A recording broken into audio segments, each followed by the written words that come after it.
Hello kids, this is your blackish blue and now I am back with the story about a crane and a crab. Yes, the crane was cunning and the crab was clever.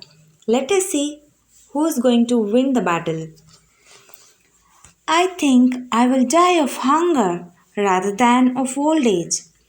The cunning crane spoke to himself. Old age had caught up with him fast, much faster than the crane had expected. Gone were the days when he would stand in the lake and catch tons of fish a day. He had great abilities then. But even newborn fishes were able to dodge him now. Suddenly, his growling belly gave him a brilliant idea. Walking up to the edge of the lake, the crane began to wail loudly. No one but a wise and kind crab took pity on it.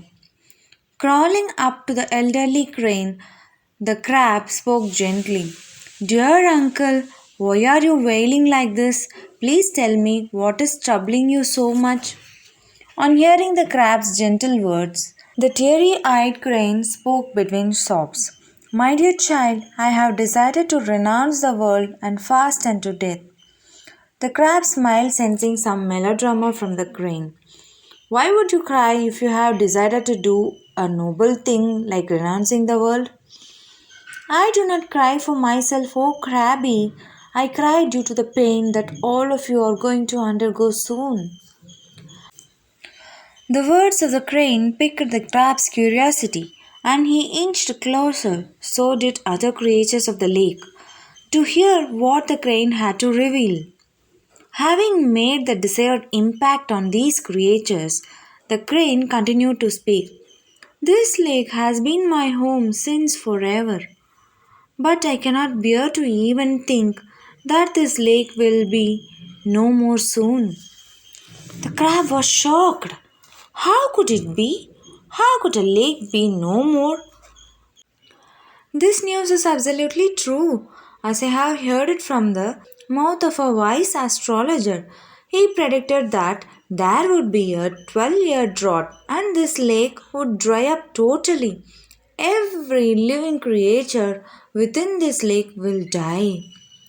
The saddened crab went and discussed the grave situation with his friends in the lake. They decided to ask the crane to help them deal with this disaster. There is only one way to save yourself. I can take you to a much bigger lake. That lake will never dry even if there was no rainfall for 24 years. Each of you can ride on my back and I can transport you to a safe haven. The crane spoke, showing great concern. Everyone agreed to the wicked crane's suggestion. Each day, the crane took one of them on his back to the promised lake. On reaching a little distance away from the lake, he would smash it on a rock, devouring it to fill his belly. He would then return and tell tales about the happy life the delivered fishes were living in the new lake. After a few days, the crab expressed its desire to travel to their new home. As they neared the stone used by the crane to smash his prey, the crab saw scattered heaps of bone around it. Immediately he understood the game plan of the wicked crane. Without panicking, he said to the crane, Uncle, surely you must be tired of carrying the heavy meat. Why don't you take a break before resuming our journey? Having come this far, the crane told him everything about his trick on them. As soon as the crane landed next to the stone and tried to hurl the crab onto the stone, the wise crab caught the neck of the crane with his powerful claws and strangled him to death. Dragging the dead crane back to the lake, the crab told his friends the entire story. Sad that they lost many of their friends, but happy that their life had been saved by the clever crab, the fishes continued to live in the lake, which never dried. When nothing else can help you in life, use your intelligence. Surely a solution will appear. Be a brainy.